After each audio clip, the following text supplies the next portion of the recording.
Brooke, what's up? So glad you got a chance to come on the podcast today. Looking forward to chatting with you about some diet culture and some tips and stuff we can leave with the people who are listening right now.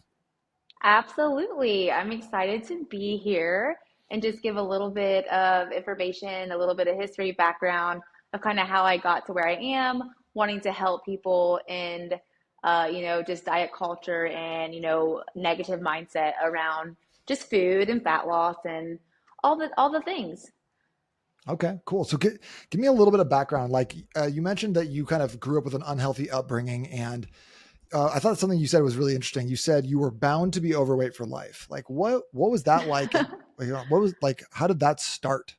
So actually, it's funny you say this. Like my mom was like super overweight, and when she was pregnant with me, so I was born 10 pounds. So like from like a 5'2" woman. So there's a name for it where the baby is above birth weight. So genetically, like I was predispositioned to be overweight. You look at all of my sisters, you look at my family, you look at everyone in my family. I was overweight growing up.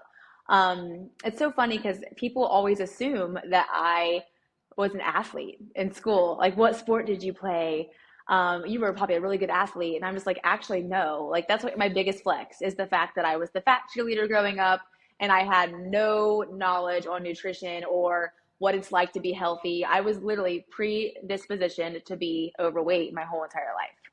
And Wow. I have to fight against that every single day.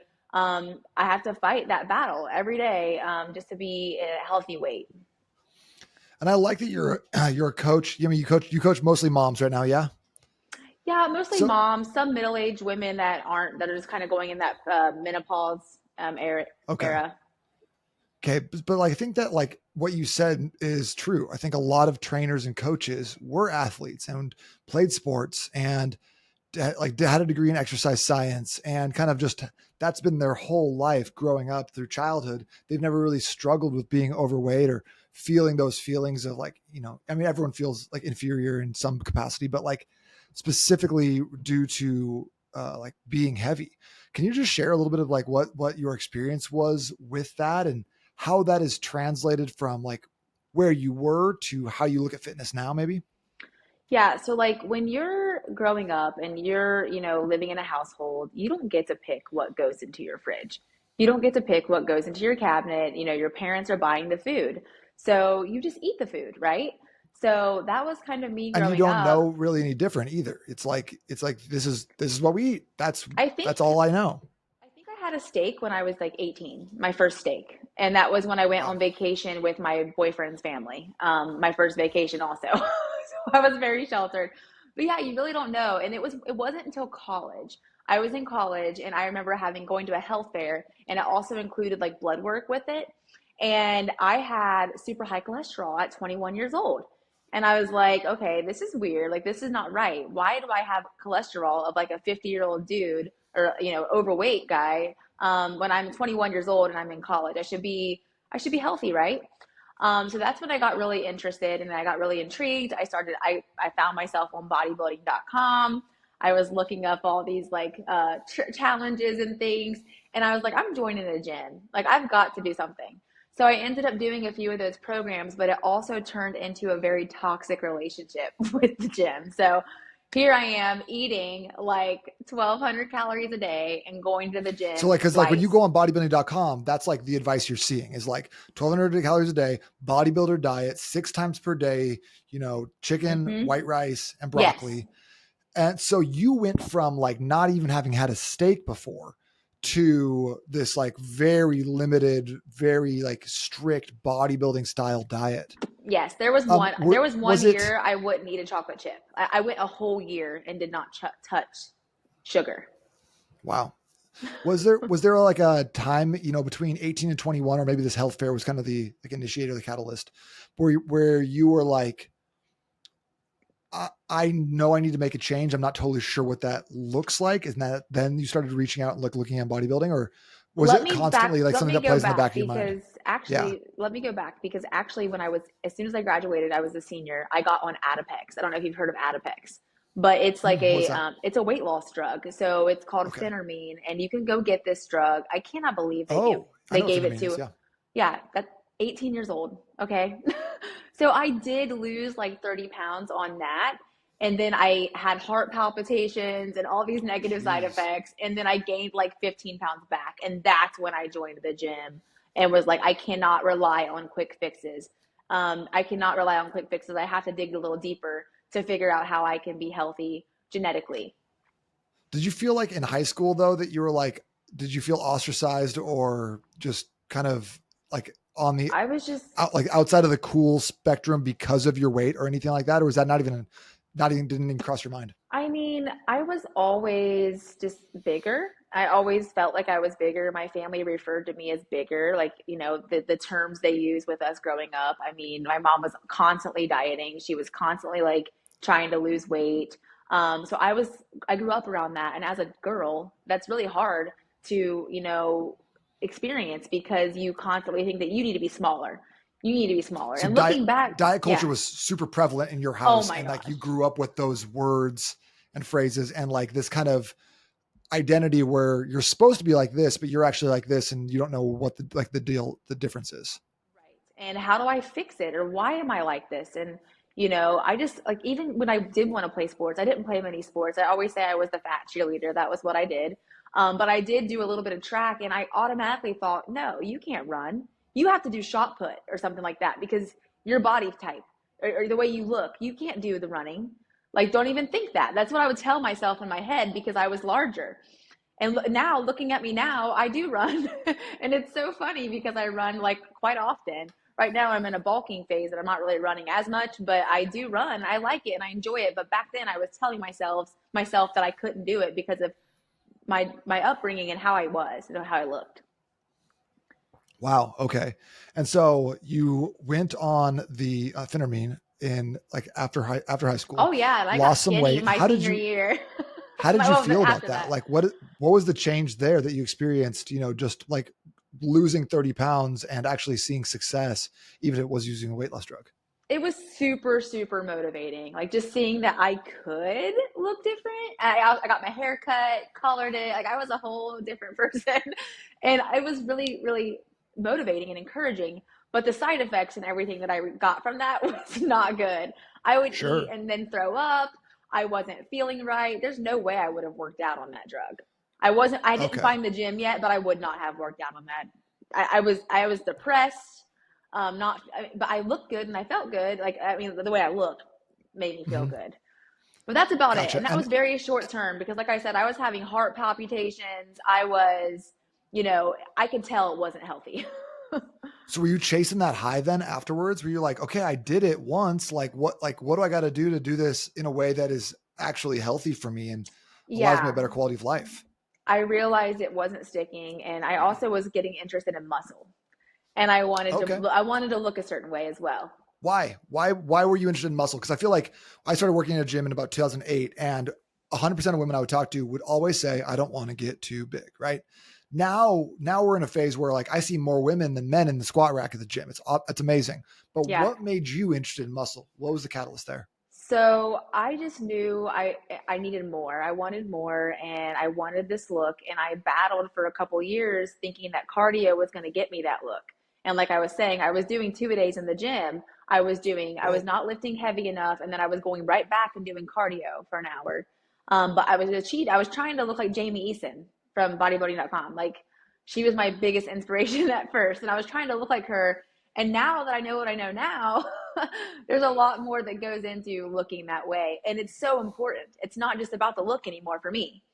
It's about, being the 70-year-old that's able to unscrew the mason jar lid. It's about, Yeah. not breaking a hip when I'm 80. 100%. So, okay, when did that change for you? Because my story's like different, but it's similar in a lot of ways where I was always the skinny kid, felt like, like I couldn't play sports or do things because I was too small, got made fun of in that Mm-hmm. way. And then I always was like obsessed with being like a 90s action hero. So I wanted to put on as much size as possible.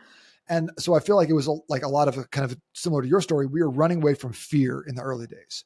We're trying Absolutely. to pursue something because we feel bad looking at the other direction. At what point did that flip for you towards looking towards the future, looking towards being more present as a mom, having more energy, kind of driving towards the positives rather than running from the fear? How did that make that switch? And then when was that? So it's funny, I wasn't a mom yet. It's when I became pregnant. When I became pregnant Okay. and I was now responsible for a human life in my belly, that's when I was like, okay, you're not doing what you need to like really get it together because now you need to fuel yourself properly. You're now fueling a human. What type of workouts, what type of exercise is going to help you have a good labor, a good birth? Like we don't need a bunch of crazy workout. I mean, like I was doing some crazy cardio, nothing against CrossFit or anything, but it just was a lot for me. And I kind of slowed it down and did more like powerlifting moves, some of those compound lifts. And that's what I kind of reverted to, or just some dumbbell moves, just very traditional strength training type movements is what I kind of went to once I was becoming a mom. And then now that I am a mom, people can't even tell that I'm a mom because I work out so much and well, not so much, but I'm doing it like in a way that is, sustainable to be a busy mom that, wants to look a certain way, but also feel a certain way so that I can keep up with my kids. Gotcha. Isn't it funny what we'll do for other people, but struggle doing for ourselves? Absolutely. That's exactly what happened. I was like, okay, there's a human in my belly now. And now I have three boys. And throughout Well, all my I think that pregnancies, like the I worked out and yeah, that everything. little bit of weight is a good thing. You feel the weight of like taking care of another person, and it's heavy, right? It's like a heavy sensation. I think having that can force us to grow and level up. Absolutely. That's exactly what happened. And then I just kept So learning and growing, and I just kept wanting to learn more and become better. And over time, it just comes with experience that I've been able to, really, really heal from just restrictive mindsets around food, thinking that I have to do cardio all the time. And now I'm able to help other people do the same. yeah, talk more about the kind of the trauma and the repercussions of going from like heavy in high school, weight loss drug, cardio bunny, like bodybuilding diet to now having a more healthy, holistic perspective. Like, what kind of mental stuff are you working through? What things do you have to catch yourself on as you start thinking those like kind of negative old patterns? Oh my gosh, like just, I don't know, like the scale was always a battle, like my weight going up and fluctuating. I saw a quote the other day, something like the body you want weighs way more than than what you think it weighs. Like that is so true. And then just like with food, just I used to cut carbs all the time, like literally I would eat no carbs at all. And now just knowing and understanding that you can pretty much eat whatever as long as it's within reason. And, it's not worth it to restrict and miss out on like my kid's birthday party or, dinner with my husband for my anniversary. All that can be worked in to a sustainable lifestyle. And I've had to overcome all of that just mentally, like, just being able to choose the foods that I think are going to fuel my body, but also have a little enjoyment. Like I'm a Rice Krispie treat person and I eat one almost every day, but it's prior to my workout when I'm going to burn that sucker off. You know what I mean? So that's the secret. We put it up. We put up a pre-workout cheesecake. Well, I mean, I guess I don't really like cheesecake, but I mean, if you're I'm going a to eat the brownie cheesecake, person. Yeah. yeah, but like so many people and clients that I start to work with, they're scared about that kind of stuff. That's not how you lose fat. I mean, you can't, you have to be all in and you're not allowed to have any like cheats, which I don't have cheats because I don't believe in cheats, but a lot of that has to be learned and taught, and mindset around food is huge. How do you go from like helping someone who's got that all or nothing mindset of like, I have to turn off completely. And then what do they inevitably do is in 6 weeks, they go binge and eat every single thing that has a modicum of sugar in their pantries. Then they feel bad about it. They hate themselves for a little bit. And then they're like, well, I'm just going to get back to it with a more white knuckle. How do you coach someone through that? Or how did you talk yourself through that kind of mental hurdle, all or nothing mindset? Well, some of my clients will start and they'll freak out when I give them their calories and they're like, I can't eat that much. And they're already trying to limit. And I can just see it. It's just like, you're not eating, even getting close to the calories I've given you. It's for your metabolism. And if there's a reason, we need to get your metabolism healthy and collect this data and see where the baseline is. And they're so scared. So you have to kind of just give them the okay And, I share a lot of just my story and how I've overcome, and that it's okay to branch out and try something new, because obviously what you've been doing hasn't been working. So that's kind of how I approach that. And then talk about Gotcha. like the metabolism and like, how we are starting at a higher caloric range, but, we'll adjust as needed. And it's super important to kind of collect that data, before, instead of just guessing. Nobody wants to just guess or be handed a random number of calories to hit, or whatnot. Yeah. Gotcha. So it sounds like you're bringing a lot of experience, a lot of like wisdom and Hmm. mindset coaching, even to like the yourself and the people that you're working with. Yeah, I have one Would you say client. that? She had a really disordered past, kind of similar to me, maybe a little bit worse, kind of the same upbringing, just awful food, grew up on awful food. And for her, I do something called like a nutrition note. So every day on her plan, she has a nutrition note where it's optional, but she'll go in and she'll make little notes about, what she ate, kind of why she ate it, and kind of just not justify, but kind of justify, because it helps her. And that helps me coach her as well. That's good. Meeting people Journaling. where they're at. That's fantastic. But I don't do that for every client. It's just specific to them. And that's just something that she needed. So, Cool. All right. So last question for you today, Brooke, is if you could go back in time and say something to your 17-year-old self, what would you tell yourself? can I be like 14? Sure. Get on the Yeah. softball We're field. making it up. So Get on the softball field. You can do it. Get on the softball field. Yeah. play sports earlier. Yeah. Do something. Cool. I love, yeah, just do it. And that probably, I think being around those people might have helped me a little younger, but I don't regret Mm, it, because I am who I am today because of this experience that have shaped me. And now I'm able to really speak and help a lot of people that have been in the same shoes that I've been in. But yeah, I wish I would have kind of not been afraid, or, hey, do the 4x4, don't be just the shot put, you know? I love that. I think that's so important because I think sports is kind of a metaphor for life in a lot of ways and Mhm. teaches you a lot of those skills. So Well, yeah, and now I'm a high getting school kids in sports. powerlifting. Now I'm a high school You powerlifting are? coach. Yeah. Oh, So awesome. this is our second year with this program, and I love this sport. And I wish I had powerlifting in school because of the nature, because it's an individualized sport. And, there is no sitting the bench. There is no getting played because you have a last name. You're in it because it's you versus you, and you in that platform. I like that a lot. Yeah. Yeah, I probably would if I could tell myself something, it'd be number one, be buy Bitcoin. But then if I couldn't say that, I would say something to the effect of like start a martial art, do jujitsu earlier. I think that's a Yeah. really good. You could just show me how Yeah. to do Bitcoin then. Can we schedule I that don't know how to do call? Bitcoin. Yeah. Ah, I we're wish missing I out. did. If I did, I'd feel like I'd be richer. I remember talking about it in college and being like, haha, what a joke. It's I remember hearing three about it too, and now dollars I for feel like one Bitcoin? No. yeah, I feel like we're missing the mark. But at least we're Yeah. making an Well, impact, right? sure. I don't know if I'm making an impact, but somebody You is are. for sure. You are. Someone is making an impact with Bitcoin.